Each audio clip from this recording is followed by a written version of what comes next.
Alrighty, folks, what's going on? This is Matt here for Dark One Linux Tech Game, where's the fusion of Linux technology and gaming. And we are looking at a video that popped up kind of across my feed on here on YouTube. Sometimes the algorithm apparently does work. It's entitled "My Linux Journey and Tips from a New User for a New User." Title intrigued me just in that statement alone. I always enjoy these Linux kind of journey videos and people experiencing it and see what their perspective on it is. As most of you know, I've really kind of tried to get away from a lot of the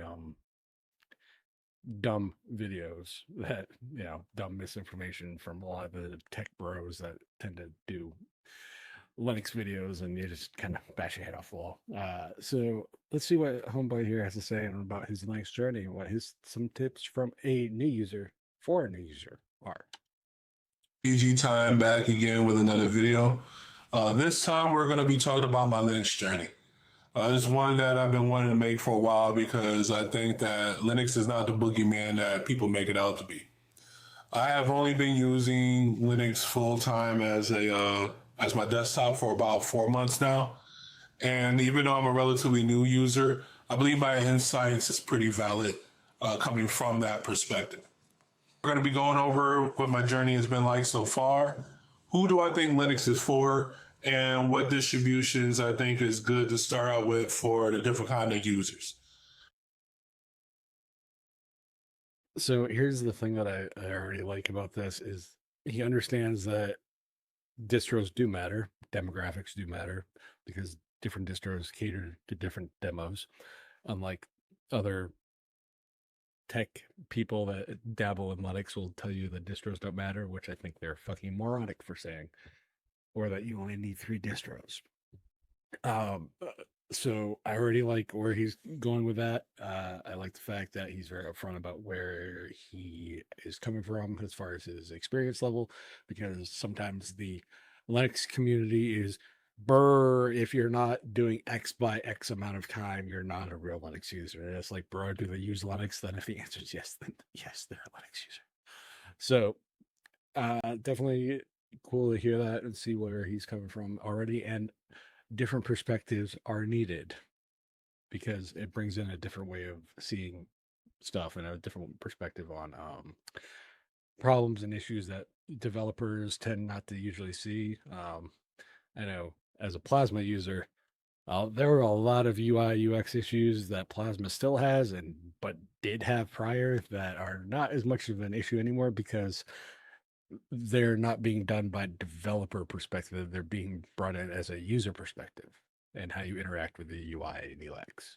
So they do matter. So that's one of the growing pain points, right? Getting Linux adoption is that there's just so many options and people have fear of options. So I hope to narrow this down for people so that they don't have to think about it too hard. So what has my journey been like so far? Relatively smooth. So reason why that's the case is because of who I am as a person. I am willing to figure things out, work around things, and be flexible on my thinking. So because of that, I am able to use this and not get hung up as hard as other people are, where one thing goes wrong and they're ready to throw the whole thing out. So yeah, Linux has been going really well for me. My introduction to Linux in general, I used to have, this Dell laptop that Windows was just too much for. So I used to put Linux on that to use it, but that was like about 15 years ago. So, and I only used that for a few months before I handed it over to my mother to use as her full-time laptop, which, goes into the kind of users that think she used Linux. And then after that, there was a long span of time where I didn't touch Linux. And then if you remember on this channel, I did a video talking about how I use my Chromebook. And part of using my Chromebook was using a virtual machine for Linux to be able to install the applications I needed to expand the capabilities of the Chromebook. And when I was doing that, you had to do most of that in the terminal. And it actually worked out pretty well. I only needed to learn like 5 or 6 commands in the terminal, and I was able to use that virtual machine to do everything that I needed to do. So at that point, because I was over that first fear point, which was the terminal, going to desktop Linux was never really a problem for me. Okay, so well, quite a few different things. Yes, most people, to his years of experience in Linux, most people will dabble in it, throw it on a secondary machine, secondary hard drive, secondary SSD, whatever, whatever their system will be, and they'll bounce back and forth for that safety net of their prior OS, whatever OS it is. I know for me, it was always for a long time it was a secondary machine until Steam actually came to Linux, and then when video editing really came to Linux on a more professional scale, I'll use it that way, with things like Lightworks and DaVinci Resolve, and even some of the Linux video editing apps being a ton better than they were. So he is not wrong in that regard as far as like the level of experience necessary. The terminal, so I'm of two minds of the terminal. I love the terminal, but I also hate the terminal. I love the terminal for its flexibility that it gives users to fix problems that cannot be done in the GUI. I also hate the terminal because distros that try to cater to new users do all their help via the terminal when they're supposed to be distros that are focused on new users who are going to be using GUI apps. So I'm of two minds of it, but yeah, like once you poked at the terminal enough, you're like, oh, okay, it's no different than CMD or your Mac terminal is what it be as far as frequency of use and stuff. So I definitely get where he's coming from with that perspective. Again, I'm of two minds when it comes to the terminal stuff.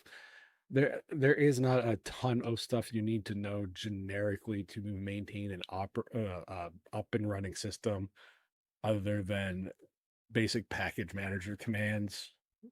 Generally speaking, you don't need to go into a lot of the other weird in-depth kernel modules and all that kind of stuff. That's totally irrelevant. Most normal users are just get, how do I install a program if I do it through the terminal? That's the level that they really are, all they're really going to need to know. But if you're a new user and you're using a new user distro, just use the fucking GUI. Sorry, Software Center, Discover, you know, whatever store your distro ships. So I installed it because the PC I was using at the time, or that I'm using now, the mini PC that I'm using, was getting bogged down really hard from Windows. And this putting Linux on it, I saw a significant improvement. Even though it's a pretty powerful set of internal chips, I'll show you the fast fetch. It's a Ryzen 9 7948S with Radeon 780 graphics. It was the best for the time as far as like integrated graphics and a desktop chip. Now, So speaking as someone who has a similar system, I have I think it's an 8840. I have the mini form V3, which is a 8840U, 32 gigs, and a 780M. That is the most powerful system that I owned at the time as well, and I run a lot of different distros and whatnot, a lot of different OSs too. So Windows on that system didn't survive first boot for me because I knew what the general Windows experience is like when even on, ironically, ironically, when even on Microsoft's own hardware, your OS is terrible. It says a lot. So I definitely get what he means by having a bogged down system and whatnot. So, use what works for you. There's really what it boils down to. Or use what works for the hardware. with that being said, now that I transition over to desktop Linux, the terminal doesn't really come up that much. I use the terminal because that's how I got introduced to Linux, and I think the terminal is faster. But at this point in time, you have access to things such as Software Manager, You have file managers that are all graphical that you can use to do whatever it is that you're trying to do on Linux, either look up something on your computer or get software. You also have access to FlatHub, which gives you an app store, so to speak, for Linux. And again, if you're being flexible as far as what kind of applications you use, you could do pretty well using these resources. But that goes back to So again, he talks about being adaptable and open. That is a lot of the mindset you have to be when it comes to switching to anything. So the people who get stuck in the mud are like, this doesn't work the same way as X or Y. And it's like, well, no shit, dog. Does X or Y work the same way as what you expected before? If you're going from Windows to a Mac, do you expect a Mac to work like Windows? No, because it sure shit doesn't. And I'll be the first to tell you that it doesn't. Does Windows work like a Mac? No, it doesn't. So, I don't go. I know there's a rough set of controls in a car. I don't expect them to all be in the same spot or function in exactly the same way. I expect the end result to be the same. That's the core. Is the end result for most people going to give them that? Uh, Most people will only buy, a Toyota or insert brand here. And I'm not saying brand loyalty, but just because of how stuff is built or how it's done or X, Y, and Z. And so there's a familiarity aspect to it. And when you get people out of the familiar, they get uncomfortable. And if you are not comfortable being uncomfortable, then you're not generically going to be an open person to, well, change in general. another thing. I'm flexible on what I can use, right? So one of the other pain points besides the terminal that comes up is people having to move on from software that they deem essential. Now, to me, essential software is software that if you don't have it, it affects your livelihood.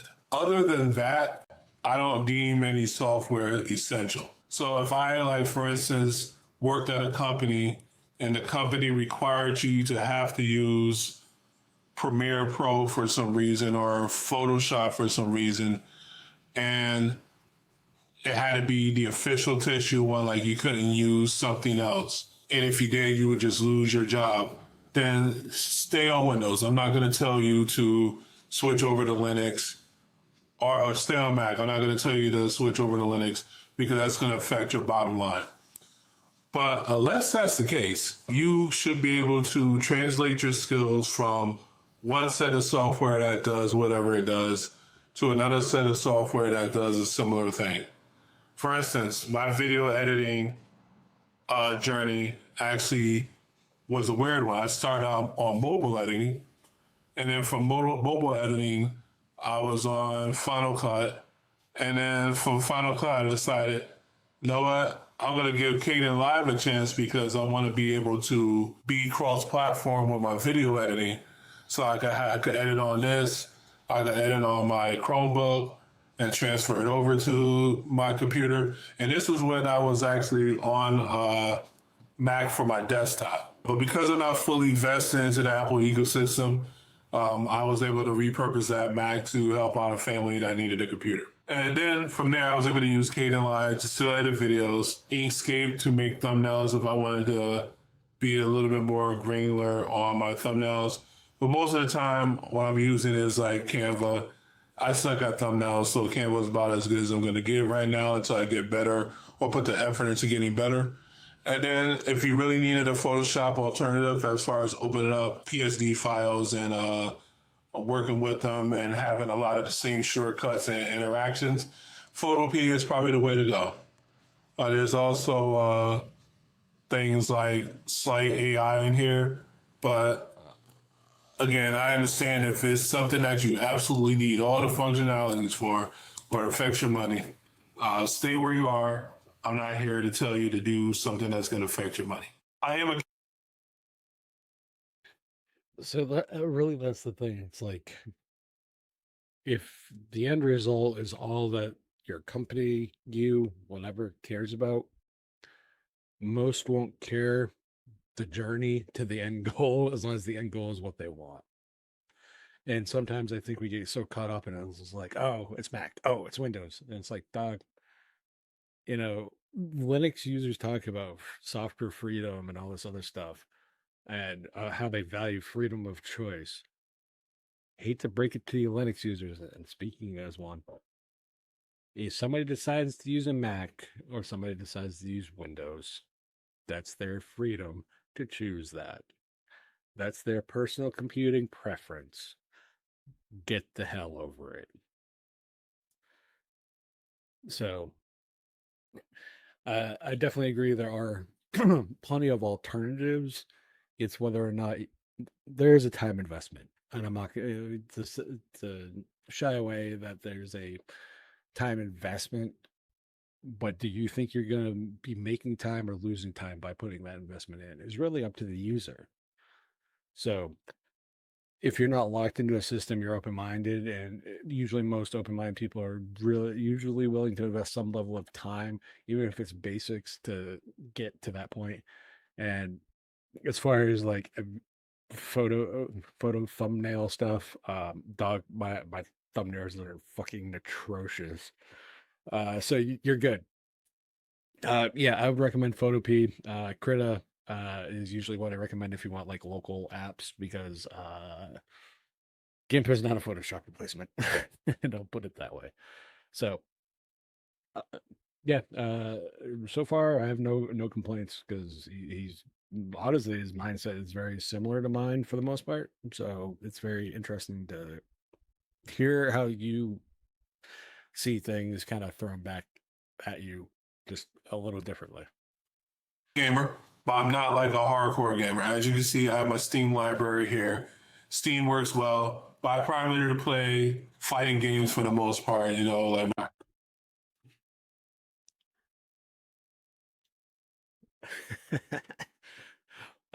Blaze Blue is a fantastic fighting game series all around. Was it Blaze Blue?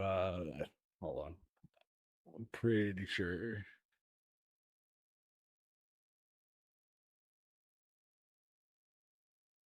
Let's see. I know I have it. I just got to remember. Anyway, that the entire Blaze Blue franchise is fantastic. King of Fighters, love it.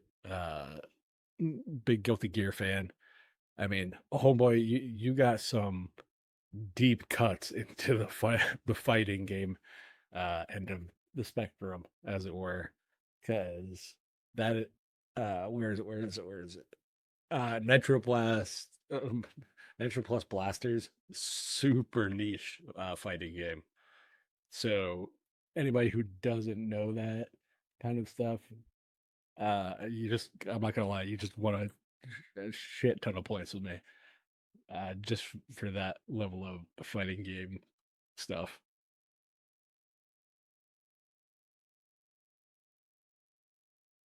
Because let's see, I have where are my fighting games? So you know, those that don't know, over here, this is my the big box over here is a Radeon system. But like, I have some super deep cuts like Arcade Hearts 3. I have Blade Arcus Battle Arena, Blaze Blue, Brawl Out, Chaos Code. I got the DOA game, the Cydia DNF Duel. Like my fighting games, like then I got some of the bigger, ones like Mortal Kombat and stuff. Soul Calibur, Phantom Breaker is probably one of my favorites though. So props to you, homie. You just won. Give me 1 second here. Where's the subscribe? You definitely get the subscribe on that, my guy. So like my Blaze Blues and my Marvels, Fighters, stuff like that, Skullgirls. I'm not really out here playing, high end AAA titles because one, my computer wouldn't be able to handle it anyway. But two, it's just not something that I do. I also do not do a whole lot of online multiplayer games like Fortnite or League and things like that. So I'm not a good example for that. But from what I understand, is that those games don't actually do too well on Linux because of the requirement of kernel level anti-cheat for the online multiplayer. So if you're one of those people who live and die by Fortnite or League or whatever, then don't come over to Linux. It's fine. But once the community figures out a way around it, or the gaming companies decide to open up whatever they need in order to make it happen, then Linux will be for you. Also, even though Steam is great for most things, sometimes you have games that just aren't on Steam. And so that's where something like Lutris comes into play. As you see, I have the Fusion World gameplay client that I'm able to run if need be. Pull it up for you guys so you can see it real quick. But yeah, we have Fusion World. Even though I don't play the game physically like I did before, I still go on the client and hash out a game here and there for this, just to keep the skills sharp. And yeah, you can run your games through Lutris and do a pretty good job for things that are just non-Steam. If you need to run a particular program, you could use.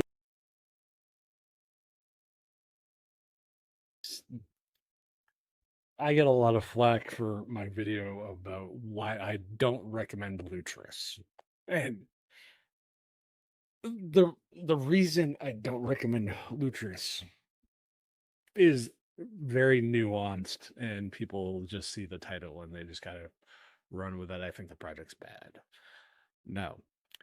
The reason I did, so he talks about running Lutris for that specific Dragon Ball card game. Perfect use case for it. What I talk about is when I'm talking about people who are like, "Oh, run the Epic Game Store through Lutris," and it's like, so when Epic updates it because you're on a Windows system, it more than likely will break the client. Lord knows how long you're going to wait for the script to be fixed. Same with GOG and running Galaxy through, any of those clients that require that. So usually I recommend running Heroic just simply because at least the developers develop on the fucking platform. So if something on the Heroic end is broken, it's probably either an Epic, like it narrows down where the problem may be and where the blame can go. Because at least the developers can give you an answer, whereas the people who write the Lutris install scripts and stuff, it's force feeding Windows onto Linux. And there are times where native apps are fine and are preferred because of knowing the development kind of intricacies of the platform. But if, like, example, Heroic says, "Oh, hey, this is an API problem with, GOG, or an API problem with EGS," then it's like, okay, at least I know they're working on the problem because they specifically talked about it with Linux with this in mind and blah, blah, blah. Whereas if it's the install scripts on Lutris, you have to figure out the Windows problems that translate to the Linux problems. So it adds an extra layer of complexity that's not necessarily needed for most end users, is what I'm mostly talking about. But things like BattleNet and all the other stuff that, ancillary outside of probably those three major stores that you need to use, Rockstar Launcher and all that crap, that's perfectly understandable to recommend Lutris, but it gets lumped in with this weird, like, catch-all kind of mentality with it, which I think it's bad to do from an end user perspective. So, but in his case, a very specific, very purposeful reason to run Lutris. Again, totally opinion. Use bottles, which is a containerized version of wine, or you could use wine itself to be able to run the programs through. But yeah, for all my needs, whether that's basic needs, content creation, or even gaming, Linux does pretty well for myself. So who do I think Linux is for? As I mentioned earlier, when I had my Dell laptop with Linux on it, I was able to give it to my mother to use as her primary computer before the laptop finally gave out. And she was able to use it just fine because what I have come to understand is a lot of people basically live in a web browser, right? Even if they have a full fledged computer, they come on, they open up whatever their browser is, and they go on YouTube, Netflix, whatever, and they enjoy their computer for what it is. They don't really do too much outside of that. They might need to open up a document or do some word processing, do some email. All that stuff you can do on Linux totally fine without any kind of hiccup. And as I mentioned, if you're a gamer who are primarily playing single player titles that don't require kernel level anti cheat, or multiplayer titles that don't require kernel level anti cheat, then you can get away with using Linux perfectly fine. And if you are an amateur content creator who is being willing to be flexible as far as what software you can use Linux just fine. And again, if you are not one of those people, then you might want to stay where you are. And I don't judge you for that because I'm not a zealot as far as Linux is concerned. I don't think it's the end all be all greatest thing ever that everyone should just use. But I think that if you decided that you wanted to use it, it's not as bad as you think. So what distribution should you get on Linux that'll help you out as a new Linux user? Because there are tons of distros, and that's another pain point where people just see the choices and they just can't do it. So I'm gonna keep it basic for you.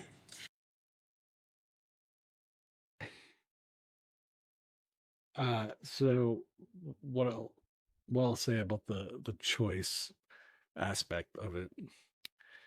Um, Again, like I mentioned earlier in the video, you'll have some jackasses that tell you that, oh, you only need 3 distros and that's it, and basically they're all more or less built from scratch, please. Um, if you go by their logic. So to me, under like this is where more seasoned kind of Linux users should be helping navigate a little bit better to new users inquiring. Be it from pushing certain distros as the new user oriented, you know, distro or not. I mean, you could talk about Ubuntu or Arch distros, or rolling versus static and all the other stuff. But what Linux users specifically should be saying is, if AMD, like, hardware specific, is your distro built for the machine or work well with the machine you are looking for? Will it fit the needs you're looking for? If you care about stability, you don't run the latest hardware, et cetera, then a static distro, insert any, is going to be here. And, is it catering to more gamers? Gamer demographic is catering to more office work demographic of that particular distro, then you can narrow down even more. Um, Again, I think this is where sometimes Linux users get so far into the weeds of their own where they start just don't care about the use case of the person they're quote unquote evangelizing to, and I hate that term for Linux, but that really they cater their distro that they champion. Like, I'm a Garuda guy, but I'm not above recommending Linux Mint. I'm not above recommending more advanced distros. If you really want to get down dirty with the code, go Linux from scratch, Gen 2. All depends on what you're looking for to do with your computing experience. But to so I think we as Linux users need to tailor an experience better to the user than we do as far as distro recommendations. Now there are starting points, sure, always are, and a kind of consensuous kind of areas that people generally come to some type of level of agreement. So again, it's relative to the user a lot of the time, and I think Linux users that have been in it for a while tend to kind of push what they prefer as their distro of choice. and kind of throw out the baby with the bathwater about like what the person they're telling their distro they should be using, what their needs might be.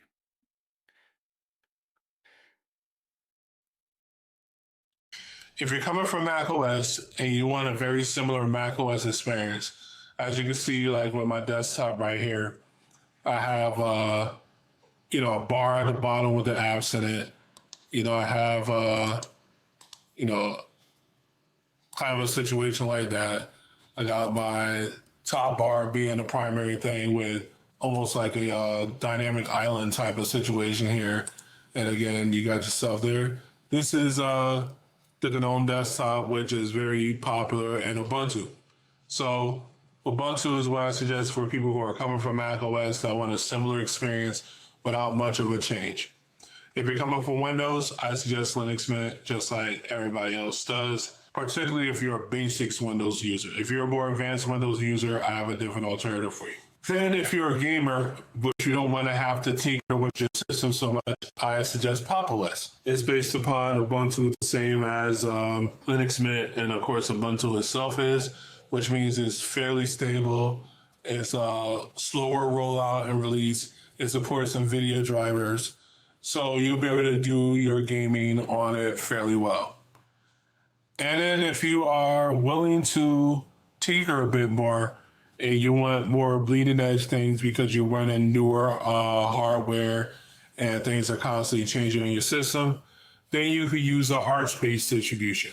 And the one I suggest is the one that I'm actually using, which if you look at my fast fetch is CatchyOS. CatchyOS is something that became kind of the flavor of the month a couple of months ago. There were just tons of videos that were coming up on my YouTube feed about it. And I decided, all right, well, let me give it a try. And I haven't turned back since. It does everything I wanted to do. And as such, I've been very happy with it. So yeah, CatchyOS is very turnkey as far as Arch is concerned. Because that's one of the things that come up with Arch is that people go, oh my God, Arch, you gotta, live in the terminal the entire time. And that's how it used to be. But now that we have these distributions like Endeavor, like Catchy, becomes a lot more user friendly and new user accessible. And then you still have access to the power of Arch in the background to keep the system going.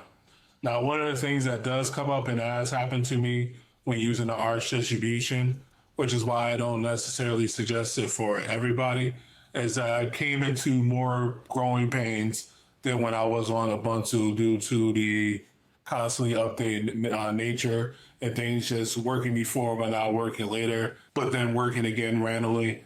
So if you're not willing to deal with that just randomly that happening every once in a while, it's not like it happen all the time. It happened like twice, but because it does happen, it could frustrate some kind of users. But yeah, just to recap, Ubuntu if you're coming from Mac, Linux Mint if you're coming from Windows, if you're a gamer, Pop! OS or CatchyOS, depending on how into the weeds you want to be as a gamer. And if you just want the latest and greatest constantly happening, CatchyOS or Endeavor OS, just because they are Arch-based systems that are very easy and turnkey to get into. So with that being said, I hope you guys enjoyed the video. Hopefully it was informative for you. And I'll catch you again next time. And this is VG Time signing out.